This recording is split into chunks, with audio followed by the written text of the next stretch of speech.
GloryDaze. The best of Morning Glory with PJ and Jim on Radio Nova. With insuremyvan.ie, the van insurance specialists. See how much you can save at insuremyvan.ie. Testing! Testing! Is that on? Wow. Yeah. Is that on? Yeah. To be fair to you, I suppose screaming like that, it's as relevant as 1, 2, I've 1, never 2. understood that. You go in and 1, 2, 1, 2, 1, 2, 1, 2. You're like, just fucking make a noise that a human might actually make on stage. Like, How are you? How's it going? Whoa! Yeah. Those are the noises people tend to make when they're doing a show, right? Yeah, no, fair point, actually. Aerosmith never came out and went, all right there, 1, 2, 1, 1, 1, 2, 1, 2. They come out and go, wow! Be great. I'm amazed somebody hasn't written a song like that, a song called 1, 2 or something. I mean, that'd be brilliant. Like if halfway through their set they just went into this song that, over whatever melody, 1, 1, 2. 1, 1, 1, 2, 2, 2, 1, 2, 1, yeah. 1, 2, 2, 2, 1. I think I've just realised why no one's written that song. Tedium in its own way. Then you can get heckles from the crowd. Do the 1, 2. Yeah. Do the 1, 2 again. Do 3 is the magic number. Yeah. So there you go. Anyway, the weekend coming. I have to say, I don't know if I'm looking forward to it. I'm on the bike tomorrow. I have to go down to Limerick. I have to do all of this sort of stuff. It's going to be absolutely horrendous rain in that part of the world. It looks like so. It's going to be Anyway. Oh Jesus! But I actually don't mind riding in the rain when I'm coming home. You're covered up in everything, and you're all sort of like. But it always gets in. It always gets in. You always get a drop on your bollocks. There's no way around it. That always happens. It's just the way it is. And Why don't you wear trousers? I don't like trousers. But you always because of the pooling and stuff. You always get drops there. It always gets in a little bit. But it'll be grand. Do you wear anything over your leathers? I don't wear leathers. I'm terrible. I wear these hardy jeans. Very hardy jeans. Well, no wonder you get dampness around your neck. Well, I wear regions. Waterproofs over them and all and everything. Yeah. I'm just in a moany humour this week, actually. I'm in a moany humour, yeah. I mean, so, what is it like when you're kind of motorbiking in the rain? It's all right sometimes. It's all right when you're coming home. But when you're going to a place, it's shit. I don't mind getting wet when I'm going home, because you come home, you take off all your clothes, you stick your willy in the fire or whatever it is that people like to do when they're at home. Drying off? Yeah, you do all that. You can run a bath even if you want to, if you get very cold or any of that sort of stuff. That's fine. But when you're going to a place and you have to be soggy for 5 hours, that's shit, That's kind of shit. I hate that, That looks like what tomorrow's going to be all about. But we'll see. Yeah. Oh, Jesus. That's the only day of rain there is, for the whole week. Really looking forward to the... Yeah. To the gig, whatever it is you're going to see. Yeah. To the show and everything. Yeah. Yeah. What are you looking forward to most? Oh, I'll tell you something. Saturday. Ooh, going to be soggy for 5 hours. Can't wait for 5 that. 5 hours of soggy talk. And then you get soggy talk for 5 hours, because everybody that went there that got wet as well, that's all they want to talk about. Right. Me socks are soaked. My jocks are soaked. Yeah. And my hair's soaked. And then some prick, I came in the car. Did you? Fuck off. You didn't even be here. So you get all these things, so it's going to be a long day. But I'm going to make them out. I'm going to get rid of the dread. Right. By doing what we recommended people do in the show. I'm not going to focus on the dread tomorrow. I'm just going to do it. And tonight I'm going to try and make it do something to look forward to. You're going to distract yourself. A big dinner or a big sushi or a big For those of you who might have missed it earlier on, apparently there's a thing about, scary Sundays or Sunday scaries. Yeah. Basically your dread, the dread you get on a Sunday heading into the working week again. There was that sort of a thing. And they had all these suggestions about distractions or whatever. One of which was rub the Sunday scaries off yourself, was it? Rub the Sunday scaries off yourself in a bath, yeah. Oh, sorry, wash. Yeah. Well, you do have to do a bit. It's the same thing. When you're washing, you have to do a bit of rubbing. A wash and a rub are the same thing, as long as there's soap involved. If you're rubbing the Sunday scaries off yourself, that'll distract you. Apparently it's good for you. Apparently it's very, very good for you. Yeah. There you go. All those people who said check your eyesight. No, apparently it's very good for you. That's always they say, no matter the way they literally told you out and they could back then. Just try and keep your hands off your own business. Isn't that the maddest thing ever? Yeah. I never understood that. They never trusted you with yourself. Why? And what's it to you? You know what I mean? You're a young fella, you're finding out, you're a young fella, young woman, you're finding things out about yourself, you're sorting out how all your bits work, and they tell you, don't be fiddling with that one. And then they come up with these lies. You go blind and all. Yeah. Or you'll grow hair in the palm of your hands and all. Do you remember that one? Yeah. And you were like, what? And you'd be worried. You actually believed these liars. Well, you know? yeah, because I mean, we were also believing the You're fact like, I'm that going to have to shave me hands before me face and everything. exactly. Because you'd also believe that you'd grow an apple tree in your stomach if you swallowed a pip. Yeah, or it was made out of cat's guts, or you'd get warts on your finger if you played with a bicycle with pump. a pump. Yeah, it's air. For the love of Jesus. How did we fall for this shit? And that thing about the thing about the wind change that you could, if you pulled a face, you'd be stuck like that if the wind changes. That, yeah. And if you get into the sea with a full belly, you'd be sick or something like that. Oh no, you die. You die. Yeah, that was it. If die. If you went swimming after you ate something. Yeah, it wouldn't be you just get a cramp. You'd get a stitch and you'd You'll get swept out to the Isle of Man, and you'll have to live there. Yeah, with your hairy hands. A fate war, with nothing to do, only pull the wire off yourself. And you won't even know where you are because you'll be blind at that stage. And you'll be blind. You won't be able to see even over to wave or anything.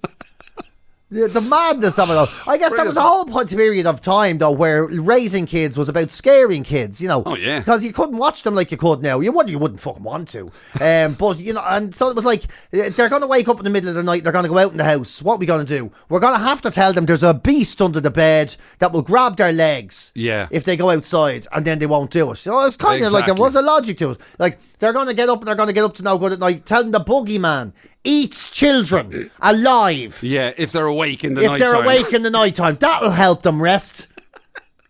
That'll help it. That'll sort that out. You know, it's kind of and they do it with adults as well. It's like, you know, even in the Bible and stuff, there was like, they tell people don't be eating pork and all now. You know, because Do they tell that? Well, they do. I never read that bit. Oh, well, don't be eating it on a Friday. I love a chop. Jewish people are. Oh, right, okay, that's all right. Although I don't think you're supposed to. Anyway, they just said God said it because it was making people sick at the time. I don't know what was wrong with the pigs back then. So they said God said don't be doing it because if Jerry said it, Jeez, you know, I don't mind Jerry, he's always sick. But if God says it, you go, oh, okay, I'll do that then. Yeah. Right. Yeah, but that's my theory. Obviously, it's not very well thought out or anything. Yeah. I don't know if that's a literal translation from the Bible, whatever. Yeah, God said, and now we're talking years ago, like the 60s. By the way, I must remember which chapter Jerry's in the Bible. Yeah, was he in the letter for St. Paul to the Corinthians? Matthew, Mark, Luke and Jerry, you never heard of them. The Gospel according to Jerry and the Corinthians. Poor old Jerry, he was the 13th disciple, was he? He never gets mentioned. He never gets mentioned, the Gospel according to Jerry. There was literally no room at that table. Don't tell Jerry we're doing this supper thing, right? Oh my God. Because, like, you know what I mean? I can only book for, what is there, 13 of us, right? Like, that's all. He'd be raging. He won't even be raging. He doesn't even go. Exactly. And you know what'll end up with him is he won't eat the pork, so it'll end up just being, he'll order the vegetarian, ruin it all for everybody, and then we'll have to, and then he gets mad about splitting the bill. So leave him out. Wouldn't that be a hilarious thing to do? You know the way you have to do readings at funerals now, right? Yeah. If you gave it to a kid who didn't know any better, and they got up, and you would just read that when the priest calls you, and they got up and went, a letter from Jerry to the Commodores. Yeah. Imagine. And you went, Yeah. Yeah, once. Yeah. Twice. 3 times a lady, said the Lord. You know, that'd be amazing, wouldn't Absolutely. it? Absolutely. At a funeral, like. And let's face it, we're all in favour of the exploitation of children. And then Jesus says, that, Yeah, and the Lord said, "Holy Jesus!" He said, "Where will you go now?" Holy Mother of God, what are you going to do now? And then we all said, and then everybody clapped. Yeah, I know. Yeah, but that's the thing. Once again, you can't even take advantage of kids for the crack anymore. I know. Like God Almighty, those are the days. The new world. You'd wonder whether there's any crack left in it at all. Yeah, Jim remembers those days well, sure. When the Victorians used to send them up the chimneys to do a bit of sweeping for a few bob, What are you talking about? Sure, I remember that time I was on this mountain, and this lad only had it's an extraordinary story. He only had 5 loaves and 2 fishes. Oh yeah. That'd be a great story for the kids to do. And there was the Lord with 2 sliced pans and a packet of fish fingers. Yeah. Possibly more relatable. And that's all he has. Yeah, it would be more relatable. It absolutely would. By the way, I mean, I know it's too early for your kids because they're in creche level at this stage. They haven't gone to sort of like school per se. Yeah. But I mean, I assume is the religion thing still? No. Do they teach it? I don't know actually. I know there's educate together ones and stuff that are different, but and there's most of the primary schools are still have a religious element, I suppose. Yeah. Do they teach it as a subject? Like? I don't actually know. That's a good question. I suppose you have to do something in order to know. like if you're ever going to get your few quid for your communion. I suppose you have to do something, don't you? I suppose you do. Well, I won't be having mine doing that anyway. I'm too scaldy for it, you know. You won't be having them doing it. No, I won't. No, should they weren't christened or anything? Yeah. So they won't be allowed to do it if they weren't christened. Sure, they won't. I presume there's a whole order of things. You can probably get it later or something, can you? Get your christening later. Yeah, you can probably do that. You can probably get a 2-for-1 deal. Apply, like with planning permission, you can probably apply for retention rather than permission. Do you know what I mean? Oh yeah. You can probably do it retrospectively, and they might go in the week before. I'll put the priest on the spot. What was your name at your baptism? I didn't even get one. And the priest is like saying, all these people. What are you going to do? I can't turn away. What are you going to do about Father? Nothing. Yeah. I'm not Father, none of your business. I'm only here for the money. Wow. Yeah. So I don't know actually. That was mad though, religion class in school, wasn't it? Yeah. It wasn't mad. Although they were always mad books. The catechisms, remember that? Catechism. Yes. You'd have a catechism. What was a catechism? I don't know. To me it was just... What was the difference between a catechism and the Bible? I don't know. What was it? Because I remember... And why wasn't it just called a religion book as opposed to a catechism? I don't know. I really don't know. And they would never just read you the Bible. Because a catechism sounds more like an ailment, doesn't it? Oh, it does, I'm not going, I got that MRI. It turns out I have a catechism in me shoulder. Me granny's get her catechisms removed. Exactly. Yeah, she used to go into the mater, yeah. It's a day procedure, but she's not allowed to walk for a week after. Here, look, I tell you entertain the people on the podcast. Oh, jeez, don't do that to me, yeah. And I'll look it up, will I? Yeah, because it was gas as well. They would never just tell you the stories of the Bible or anything like that. I feel like Joe Rogan. You had to learn a song and all. Do you remember? It'd be like, today we're going to learn the song to do with the Bible called Zacchaeus, who was a tax collector, and he was a greedy little man. Yeah. How do you spell catechism, by the way? Oh, C-A-T-H, is it? C-H-I-S-M. That's how you spell it. Here we go. C-H-I-S-M. Thank God for predictive text. So, catechism apparently is a summary of the principles. A summary of the principles of Christian religion in the form of questions and answers used for religious instruction. So it was kind of like a religion workbook. Oh, right. So you can ask it things. That was apparently, it was like a holy Siri. So a holy Siri.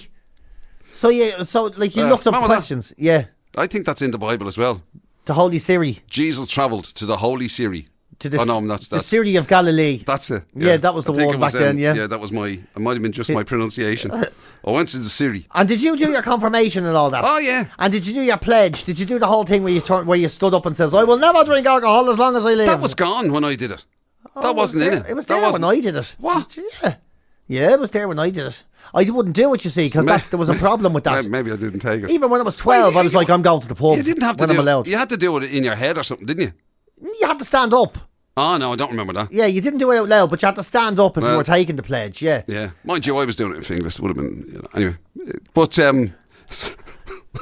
sit down, you're not going to be, for God's sake. Sure, after this, you'll be going outside and having a can. I never forget, I wouldn't stand up to do the pledge, because even then I knew I wanted to go to the pub someday. So you had to do a big show of it. Well, you just stood up, and then the priest read out the thing. You didn't have to learn anything, right? You just stood up. He always says, all those who wish to. Yeah, but if you didn't stand up, were people looking at you going, well, yeah, I didn't stand up, yeah. And my ma gave out to me and all. And I was thinking, I saw you drinking this morning.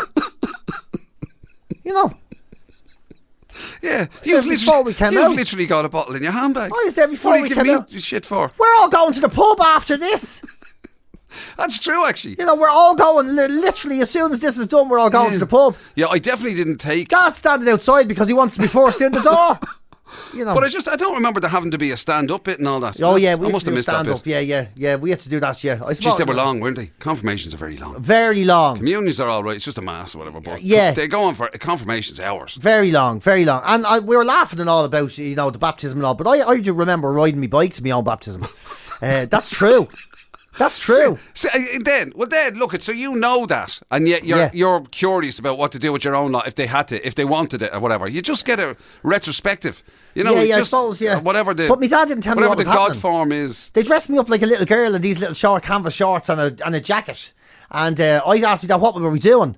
In Marino, it was St. Vincent's Church in Marino. Yeah. And he says, he goes, don't worry about it. I was there, but why am I dressed up? He says, we don't be worrying about it. And we went into the church, and the church, I think it was St. Blaise's Day as well, because the priest he put 2 candles on my neck. Bless your throat, yeah. And then threw a load of water over my head, and gave me, and that's when I started, because, not mad, isn't it? And then I had to cycle back home. Because he gave me auntie a lift in the car out to cycle home. Wow. Yeah. It definitely was a christening, yeah? It definitely was, He didn't just throw that at you because he got a fright rotten. Mother of Jesus, what's that? He wasn't drinking a glass of water and just threw it at you. Right. I walked in and the holy water started boiling in the church. And the priest was so scared he threw it in my face. He didn't take it by surprise or whatever. Yeah. Sorry, Father. What the fuck? I walked in, all the candles lit themselves. He was like, he was there going, I'm now calling you Damien, the morning star. How old were you then when you were christened? I don't really know. There's a picture of it in the book, though. There is a picture in the book. I'm very hard to say, I look about 7 or 8 or whatever. Right. Yeah. So then it's probably exactly that. You probably got it done in order to make your communion. Yeah, probably that makes sense actually now that you say it like that. Literally, your dad probably said to you, do you want to make a few quid, don't you? Now just go in there and get the water on your head. And give me half. I'm your agent. He was my first agent. Is this the first gig you're ever going to do? Trust me. I'm going to make you a star. I'm going to make you a star. Just enter stage right up the centre. Tell him your name. He's going to throw water in your face and we're all making a few quid. You're going to make a great career out of this one day. GloryDaze. The best of Morning Glory with PJ and Jim on Radio Nova. With InsureMyVan.ie, the van insurance specialists. See how much you can save at InsureMyVan.ie. You know it's August when there's absolutely nothing in the newspapers worth talking about, right? Mm-hmm. And journalists have to scramble. To come up with stories. But I mean, they're scraping the bottom of the barrel, right? Yeah. And then there's that barrel. There's no bottom in that barrel. I don't know what they were scraping. Well, this barrel, the bottom is well and truly fallen out of it. Because there's a headline in the Mirror today: the best Wetherspoons pubs in Greater Manchester based entirely on their carpets. This is the lows that people have been stooped to try and find content. And yet magnificent. Literally, magnificent. One brand of pub, one chain of pub. The Greater Manchester area, very specific. So a journalist who literally didn't want to leave that area. And based entirely on their carpets. On their carpet design. He has rated the top 10 carpets of a Wetherspoon pubs in the Greater Manchester area. Who hasn't wondered? Who hasn't? Do you reckon he pitched that himself? Yeah, or was given it by an editor? Why don't you do, right? Yeah, it's the question everyone's asking, John. It's the question everyone wants to know. You know, that's what we're thinking of. And then to try and make a big story out of it, like, you know, the way the article even reads, it's like, when Wetherspoons has a variety of buildings that have been turned into pubs.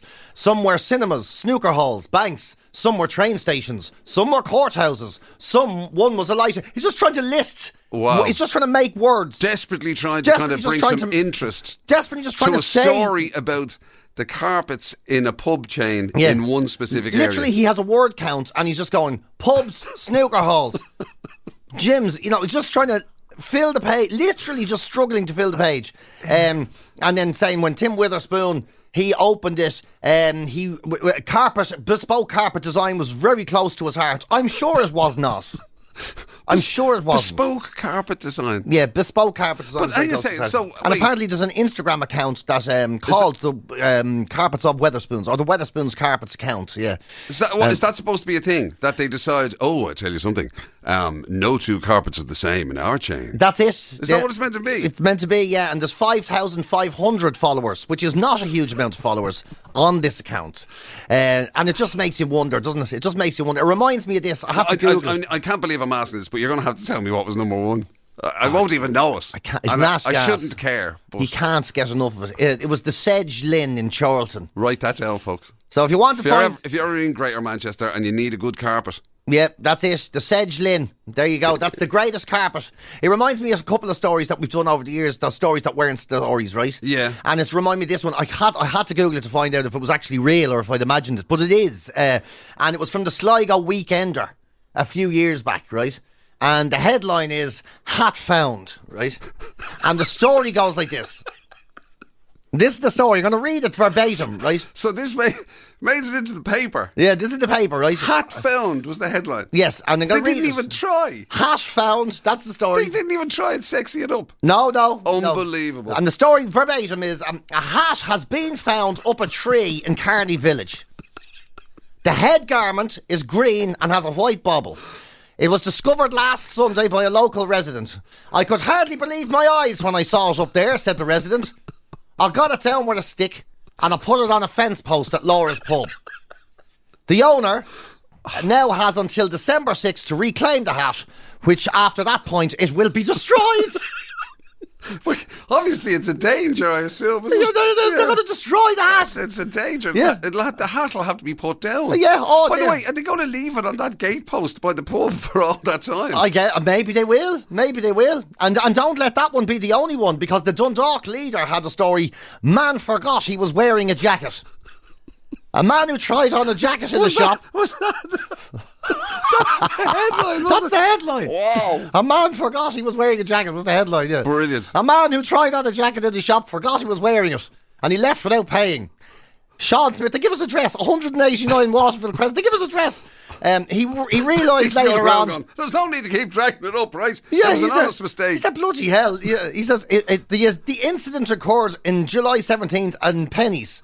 The jacket was valued at 16 quid. He realised his mistake and went back and paid for the jacket. No harm, no foul. No harm, no foul. That was the story, yeah? I'm sorry, Bob, but nothing will ever beat a hat found. Or hat found. Hat found, yeah. It's great, isn't and it? a description from an eyewitness. And an eyewitness. I couldn't believe my eyes. He's never seen a hat or a tree. Yeah, never seen a hat that high up a tree. Couldn't believe his eyes. Had to call the newspaper. And you thought carpets of Weatherspoons was boring? GloryDaze. It's the very best of Morning Glory with PJ and Jim on Radio Nova. Bravery is one of those things, isn't it? Bravery is one of those things, courage, all that kind of stuff that everybody would like to think they have. But how do you get to kind of demonstrate that nowadays? Because, there's not a big old saber-toothed tiger to wrestle, or, there's kind of, I don't know, what you would have done in the past. Well, you would have done all kinds of things. Run into a burning building to get somebody out. You would have said, goodbye, Mammy, I'm going to go and make money in New York and send it home.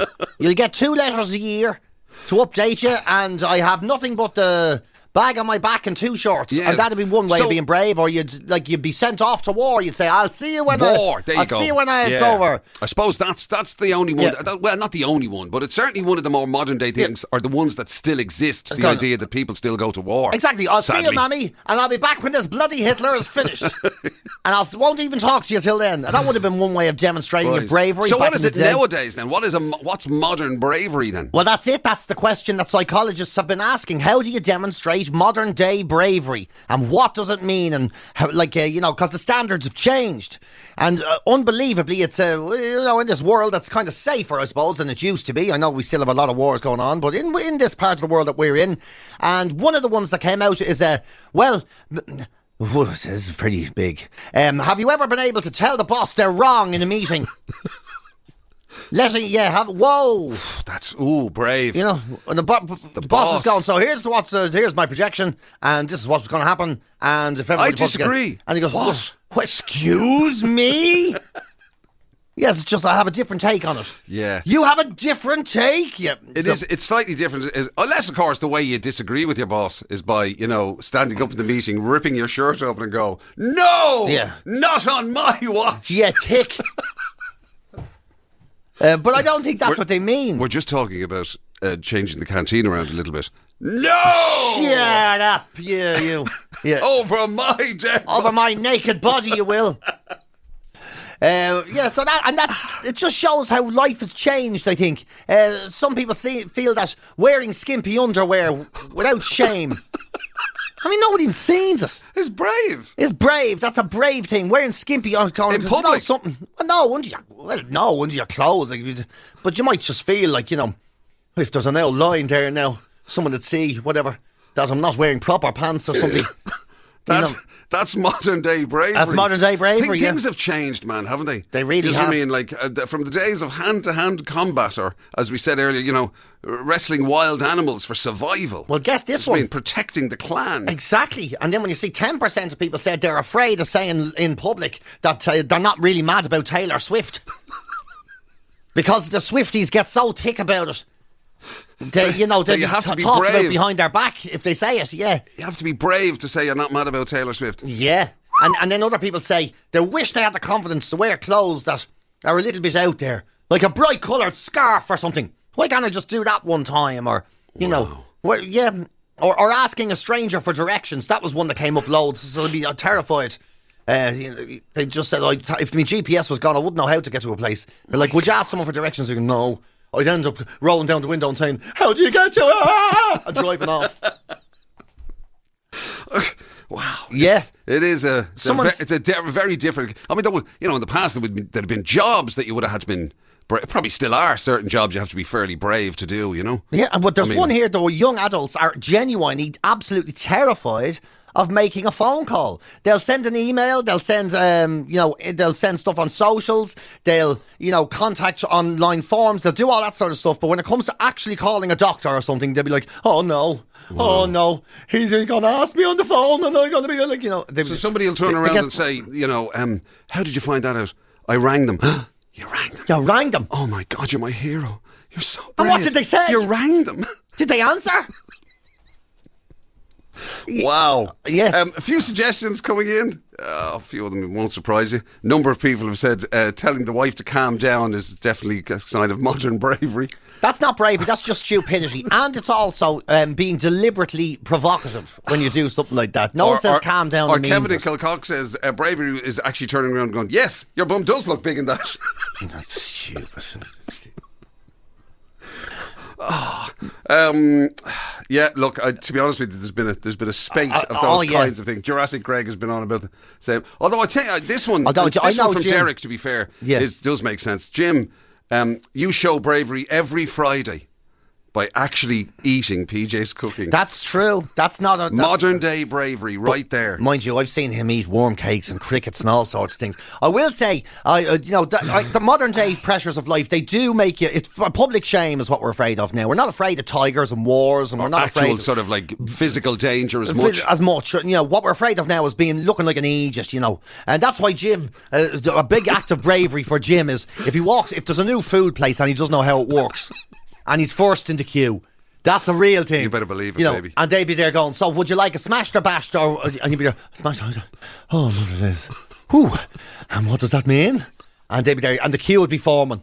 The pressure would be building. And he'd be there, just chicken, just give me a bowl of chicken, just give me a chicken bowl, please. And they'd be like, would you like the diced chicken, the Cajun chicken, the pepper chicken? Absolutely. Like, just a spicy chicken. Can you run next door to Centra and just grab me one of their chickens? It's like, I remember you told me that story about the time you were in that calf place near the forecourts. Yes. And it was a really kind of hipster kind of place, and they did 8 different types of bread and a million, and all sorts of kind of stuff and sauces and coverings and whatnot. All that, yeah. And the lad went in. A little old fella. Went in and literally just sat down. Didn't even go to the counter. Just sat down.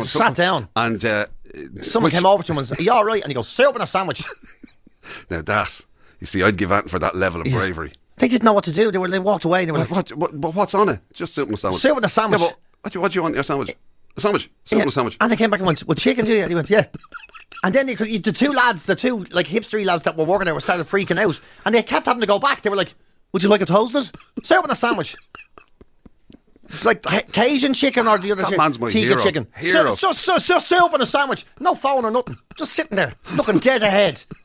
Man. Oh, yeah. There should be a statue to him. Yeah, there should be. For bravery. Exactly. Glory Days. The best of Morning Glory with PJ and Jim on Radio Nova. with insuremyvan.ie, the van insurance specialists. See how much you can save at insuremyvan.ie. I know we regularly we're obliged to say always drink responsibly, and you should. It's the right thing to do. It is. Be responsible Don't for your health, for everybody else's health, for all of that sort of stuff. Always drink responsibly. But if you are having one beer this weekend, I was just going to say, but so if you have to be responsible and you're going to limit it to, one, make it a perfect one. Make it a perfect one. Now that does require flying off to Switzerland or the Netherlands. But make it a perfect one. If you're determined to be responsible, it's probably still be cheaper to have that one than what some people would spend on a weekend. In Temple to be honest. Bar. They do believe, scientists in Switzerland and Netherlands, that they have found the formula and the actual perfect pint, right? Yeah. Now, Irish people would be aghast to find out it has nothing to do with the demon black stuff that we find in pubs around the country, right? I've immediately lost all respect for this research. Of course, yeah. It's like a cult. Guinness drinkers, it's a cult. I'm telling you now. It's a cult, you have to pour it right. It makes no bloody difference. It's just a glass of stuff, right? And the one thing I will concede on that is, right, the fact that you always, the one thing you see pictures of all the time are magnificent looking pints of Guinness. Yeah. Do you know what I mean? It does become like an art thing. I know. Unlike, you'd never see that nobody ever posts a picture of a pint of Smithwick's. Well, for obvious reasons, I mean, sure, you could do that. That's the good stuff. You could just do that when it's raining. But my God. This is it. Look, they can't even say their own one without knocking another one. You get the airport pints thing. That could be anything. But generally speaking, those moments that are meant to be sort of, almost existential, as that moment when there it is, sitting in front of you, looking like a thing. Tell you, it's a cult. Guinness drinkers. It's a cult.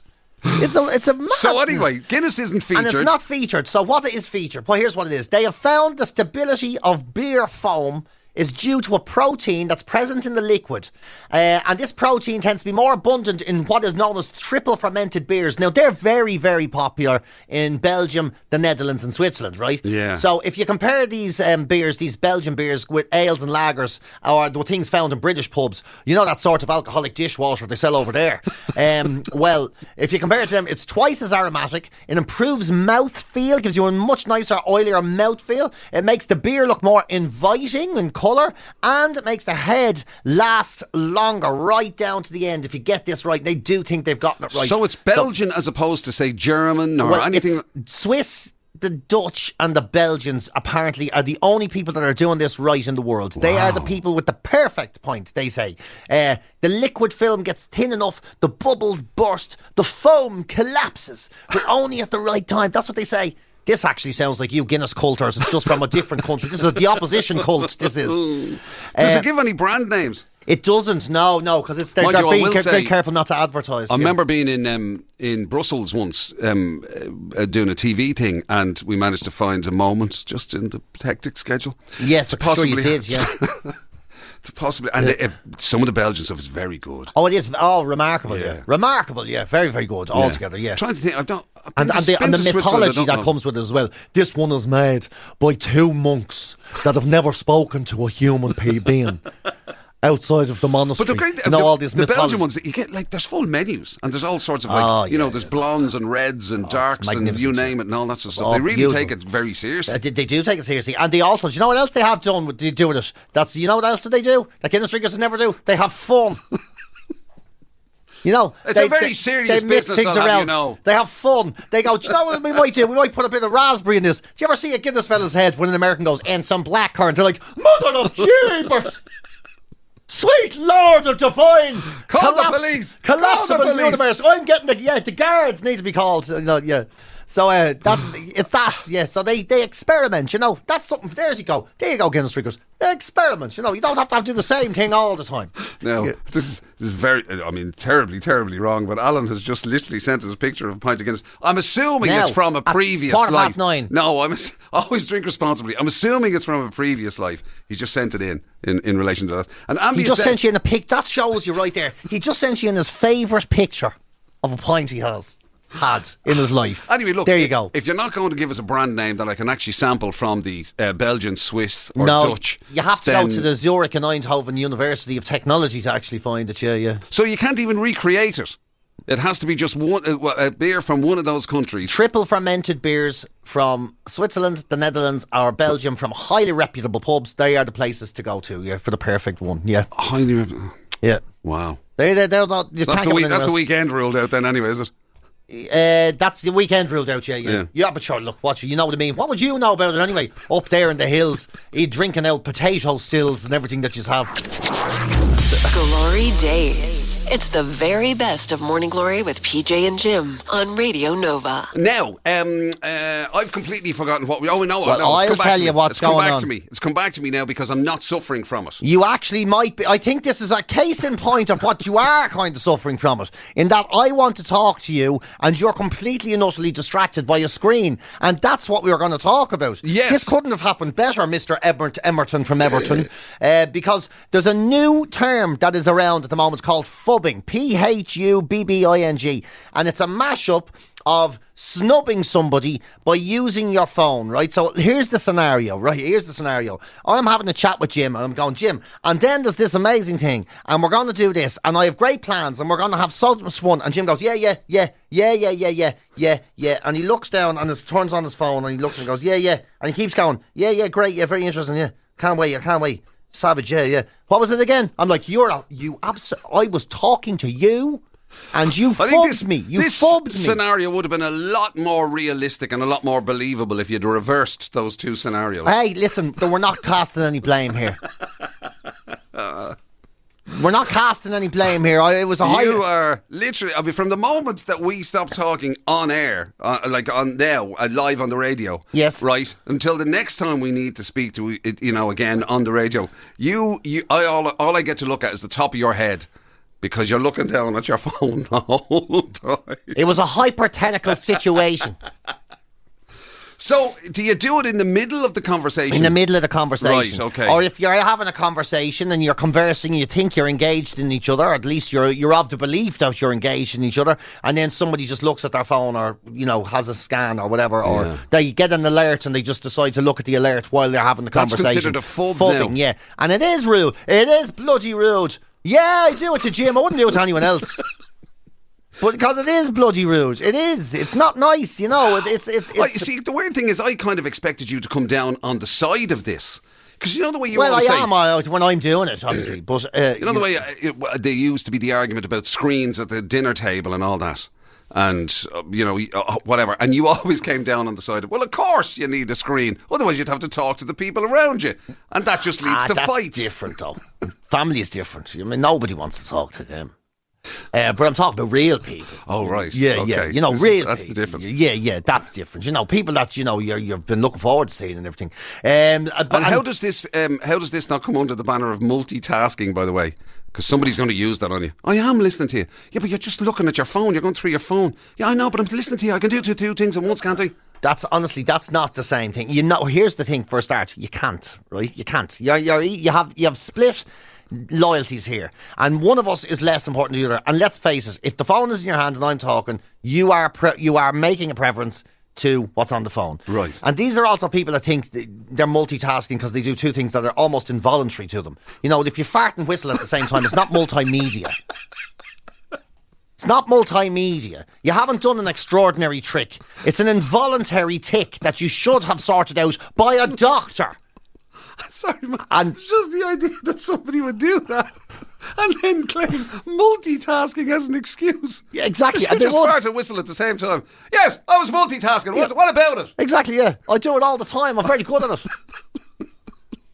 I do the bass down below and the treble up the top.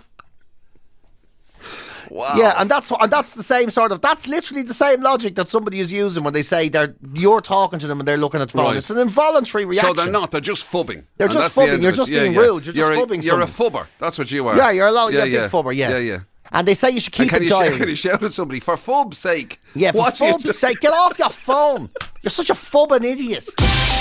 You've been listening to Glory Days, the best of Radio Nova's Morning Glory with PJ and Jim. Catch the show live weekdays 6 to 10 on FM, online at nova.ie, or on the Nova app.